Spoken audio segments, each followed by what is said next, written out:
Welcome to Rough Drafts, How God Writes His Love in Our Stories, a podcast that explores the faith journeys of our friends and neighbors in Burns, Tennessee.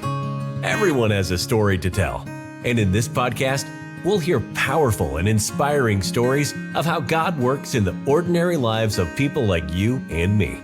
Our stories are unfinished and perfectly imperfect.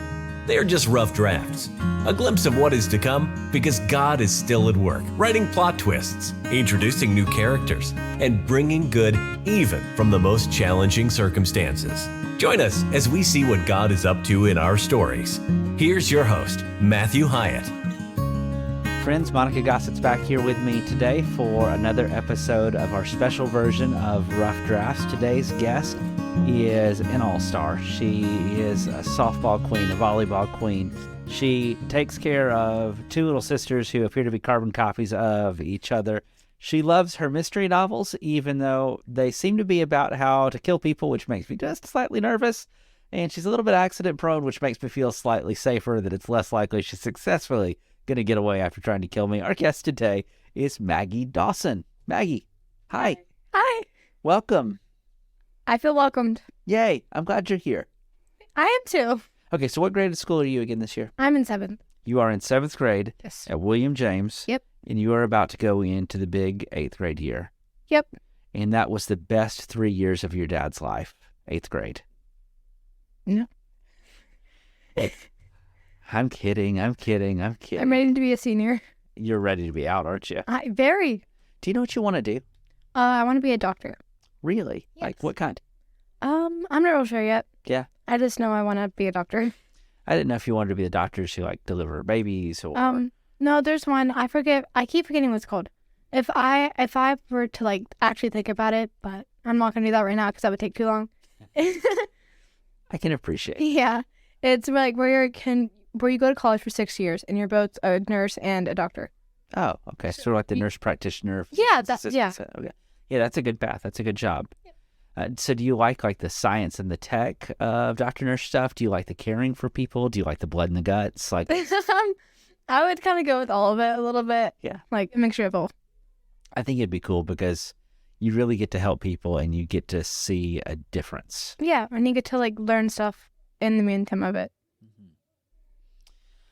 Well, we have a lot of random questions that this is just kind of, we want people to hear how God's at work in your life because it's been a long time since a lot of our listeners were in the 7th grade. And what's cool about this show is we get to hear a bunch of different perspectives. Like hearing your little sister is a perspective. There's an episode about your dad's story, which is going to be pretty cool. So that hasn't aired at the time we've recorded that. So surprise, here you go. But this is kind of where you get to share some of your story. So Monica asks everybody the same first question. The first question's always the easiest. Okay. Do you believe that God is actually real? Yes. Where did that become real for you? Was there a moment that something happened that you said, wow, God is real and he loves me? I would probably say, I feel like most people would honestly answer this like this, that it was at church camp. Okay. And it was actually last year that like I had already been baptized because I got baptized in 2020. But I had already known that God was real. I just needed to have extra push. And that was when Emily had gotten baptized. That was that extra push I needed. What about that moment made that so real for you? Just seeing her come out of the water, it just broke me down and realized that this was the right way to do it and that I would never be alone. Because she was your sister twice. Yeah. That's pretty awesome. Yeah. It was a really cool moment to see your dad baptize her. Yes. And just to have your whole family so united in a moment like that. I was crying basically for the whole remainder of the night, just thinking about it. Because in biological family, you only have so many siblings. But in Christ, you have so many and so many that you don't even know. And just seeing her become my sister again was incredible. That is so cool. And I even love what you just said. Because Maggie, that was a really deep thought when you talked about your little sister gave you the nudge you needed. big brothers, big sisters don't always like to admit the little sister can help. But what you just did was talked about how her decision to follow Jesus helped your walk with Jesus. It impacted mine greatly. And she probably didn't have any clue that She didn't. You know, probably still even right now doesn't know how much that mattered. I don't think she does. But at the same time, I bet some things that you have done that you have no clue about have helped other people's walks too. Well, I really hope. You know, I really hope. I definitely hope so. So is there a time in your story when God has really kind of showed up or showed out for you? So I was really close with one of my family members, and he had passed away.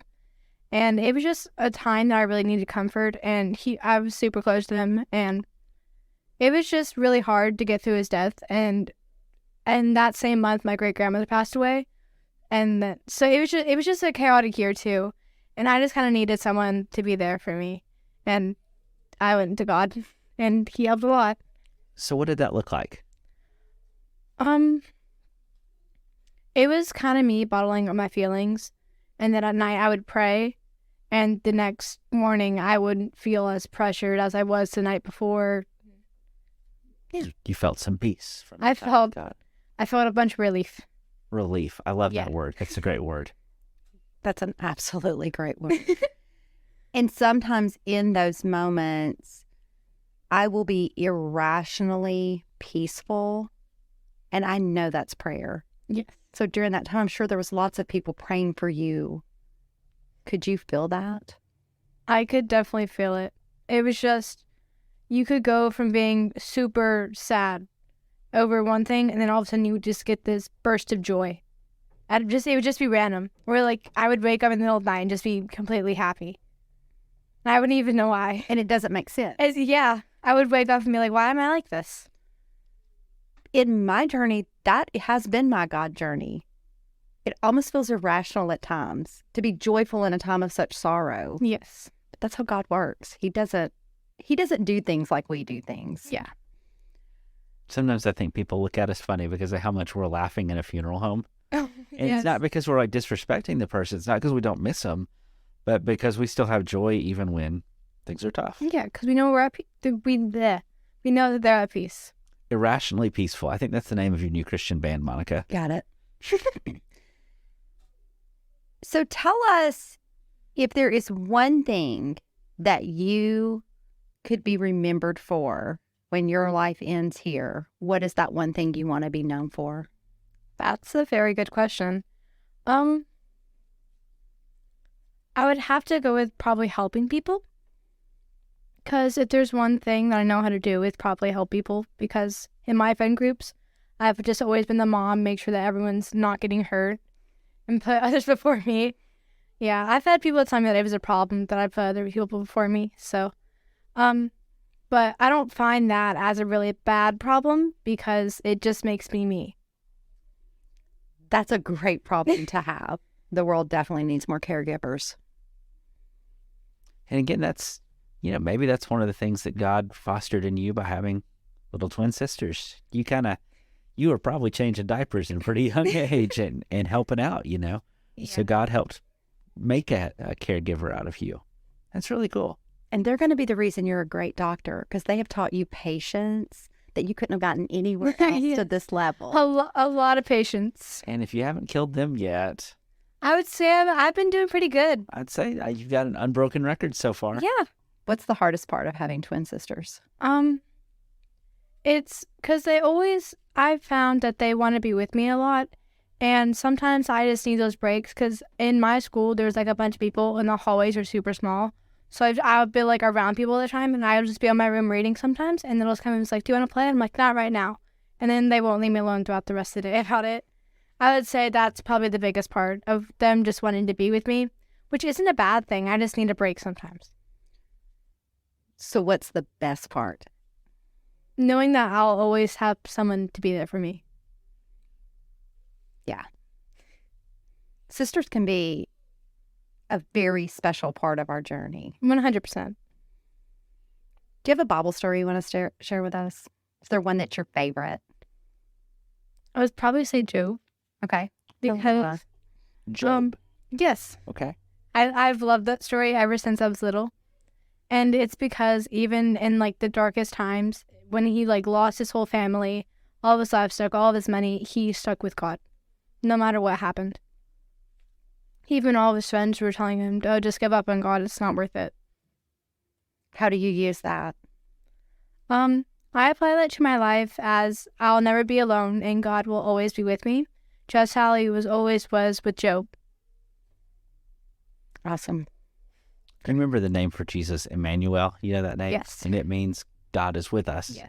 And that's my favorite of all the names for Jesus. I mean, I love that Jesus means Savior. I love them, but Emmanuel is my favorite because it means we're not alone. And there's a lot of times that we feel alone. Like I remember when I was in middle school, I didn't feel like I had friends, so I felt alone a lot. You know, I've had that before where just you become friends with someone and then it turns out that they're like super fake. And you're like, I thought we actually had something to. How do you survive it? How do you survive that type of disappointment as a middle schooler? I kind of like take time to myself. So, and my friends, like my real friends that have this, they will even like tell me that I'm like, yeah, well, I'm aware of this. I'm going to confront them about it, that they're fake. And so when I confront them about it, they'll try to manipulate me and tell me, oh, no, I wouldn't do that to you. I would never do that to you. You're like my closest friend. And whenever I break off those friendships, they know that I need time and then I will isolate myself. Like I won't talk to anyone at all. And it's just like me time. Just I need time to heal. That's fair. the ability to take care of self-care Yes. is such an important thing. And sometimes that looks like reading a book or going on a walk or just time in prayer. It can look like a lot of different things. Mm-hmm. I love the fact that you use the word manipulate. That's a huge word for a middle schooler to understand, because I don't know that a lot of kids your age have the maturity to see that. And we were talking, I thought, I hope the people listening to this just heard her say, I know my self-worth and I know where my boundaries are. Because I think that's a huge problem in middle school. Yes, a lot of people don't know where they stand, and sometimes it's not really a problem, but if you're if you're known for sticking up for other people and you just see someone getting bullied and you don't do anything, this kind of takes away just, oh, they're kind of fake about this and that they lied. Or if you're known for just being like the one being bullied and you see someone else getting bullied and you just stand up for them, no questions asked, then you're pretty high up there, because it takes a lot of courage and respect and bravery to go up there and just confront them about it. Absolutely. Being the age you are and being able to live according to your values takes great courage, because you know there's a chance that you then may be attacked. 100%. And even in middle school, you still don't know who you are just yet. You don't know long after middle school. No. I'm still figuring that out. Yeah, that's a really good insight. Yeah. Yeah. Such maturity. So I was doing one of the podcasts. You guys know that we record these and they don't all come out in the same order because we try to kind of, whatever. So I don't know if our listeners will have heard this podcast by then or not, but I was visiting with a lady this week and we were talking about how she didn't know what manipulation was when she was in school, and she ended up dating some guys who were creeps and stuff like that. And we were talking about, we wish that in school that instead of learning what a dodecahedron is or whatever geometry taught us, why don't we learn like the red flags of manipulation and stuff like that? I thought, but I'm with Monica. It makes me really happy to hear that you recognize you deserve to be treated well. Thank you. So that leads me to the next question. I want to know how you got here. How are you so grounded and comfortable with who you are? Because there's somebody listening to this that's struggling, that needs that insight.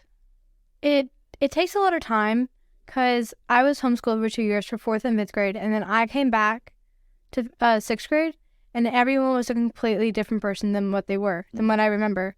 And so it took me a long time to realize who I was and where I was going to be for like the rest of pretty much my life, where I was going to be surrounded by people. Most people don't even know who I am, and that I need to like kind of make a name for myself, kind of be known, but not really be known. That way, so I have enough respect that I'm not going to get trampled on each time I walk by the hallway. What I did, I've picked out some really good friends, and I didn't like go up to them and be like, "Hey, you're my friend now." That is not the right way to make friends. I just kind of went up to one of my best friends. Her name is Leslie. She was in my great name. Yes. Choice. She was just in my class, and I was kind of new, and we were just put into a group, and I was like, "Hi, my name's Maggie," and she's really quiet, and she was like, "I'm Leslie," and I was like, "Oh, it's nice to meet you," and we just kind of just found stuff that we had in common, and then over that time, we just built more on our friendship and just found what we have in common, what we don't have in common, what we can do together, and just build a friendship on that. And that's helped your confidence. Yes, and like she's a really big hugger, and I am not. So we've gotten to the point we've agreed that I will let her hug me, but I'm not gonna hug her back anytime. She's even like, I like the way you work, Maggie. Yeah. I like the way you work. She won't care. She can just walk up to me and just hug me. I'm like, oh, okay, and I just kind of stand still until she lets go. I think people forget how important who we surround ourselves with regularly does make a difference in who Yes. we become. Just my advice on that is just to surround yourself with good people. One that always tell the truth, that tell you when like people are talking about you, and that's what she does. She's just an all-around amazing friend. Is there an adult that you admire? I'm definitely gonna have to go with Elizabeth Coons. Okay. 100%. Now we're going to have to delete this episode. What is it about Elizabeth that you admire? She's just very loyal, like just so upbeat and funny. And even in the darkest times, I've had times where I'll come into like a Wednesday class, and because she's my teacher, and I will not be having a good day, and she can just say something that brightens my whole day. She has an energy for life. Yes. And a love for people. You know, everyone I know, she sends me some of the most encouraging messages. Just makes you feel like $1 million. It's Yes. pretty cool. It's pretty cool. Everybody needs a Liz in their lives. Yeah. And I try. She's like one of the people I look up and try to be when I'm growing older. I try to be more energetic, in which I am honestly really pretty energetic for most people. And I always try to look on the bright side, even if I know that things aren't going the right way. Especially for all my friends. If they're going through a really hard time, I'd be like, you can do this. It's going to be okay, and I'm here for you every step of the way. The world needs encouragers. Absolutely. Yes. You know, we've talked about some cool stuff. The power of friends, the power of a positive outlook, the power of knowing God is with us. Those are some good lessons that I wish I had learned a lot earlier. Amen. Monica wishes I'd learned them earlier too. Amen. Is there anything else you feel like sharing with us today? There can also, from my look of sports that I've had, there has been some really toxic people on teams that I played on. And even if they don't go to the same school as you, and they can just be super toxic. And I've known they can get into your head, and it's happened to me before, and then just beat you down.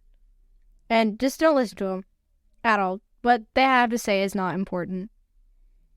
Sports is great. Yes. I mean, you learn so many valuable lessons. You learn how to become kind, even in, like, you learn in like the darkest situations when you're losing, and how to be a good winner, when like respectful when you do win, and you just don't blow up in their face and be like, I won, you lose. Just don't do that. Just shake their hand and say, good game.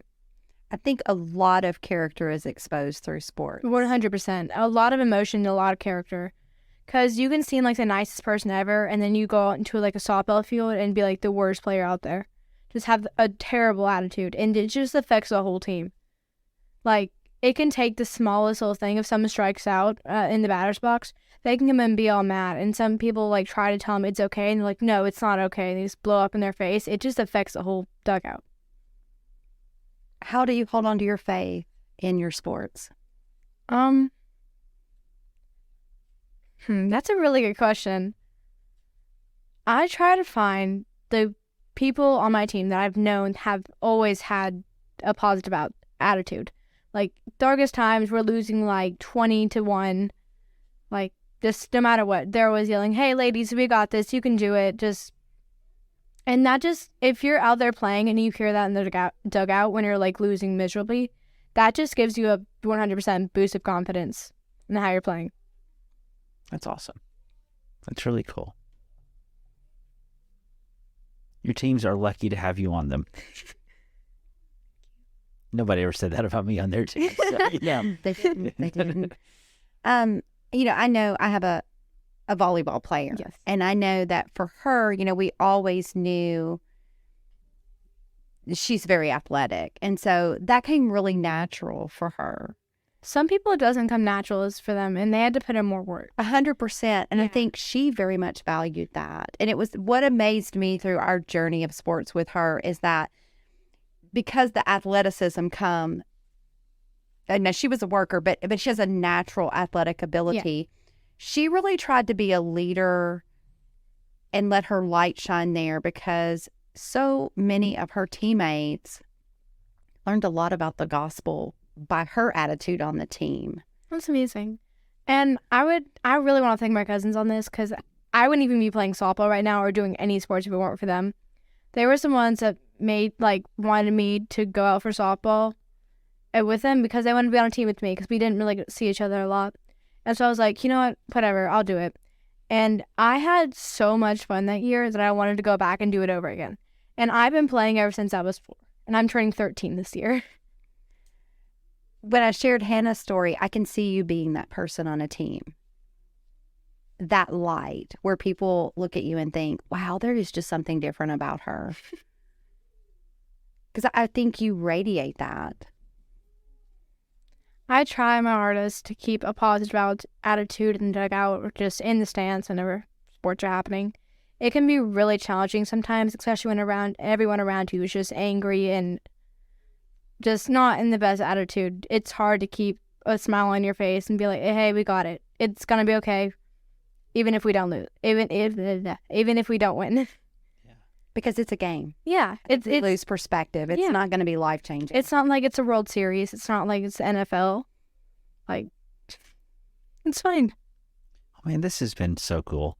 And Maggie, I want to say, I feel like you are on the right track, and I can't wait to see what God does with you in your 8th grade year and in high school and in all the things that are next, because God has a way of using people who want to be used by him, and I believe you're one of those people. Well, thanks for joining us today, and thanks, friends, for listening to our Rough Drafts podcast. It's always a treat to get to hear from somebody in a different place and a different walk in life, and I know that you've been encouraged today. I hope that you'll share this with a friend, and until next time, I can't wait to find out what God is up to in your story. Thanks for listening to Rough Drafts. Be sure to subscribe so you don't miss a single episode. While you are at it, help us spread the word by leaving a rating and review. Until next time, let's keep looking for how God writes his love into our stories.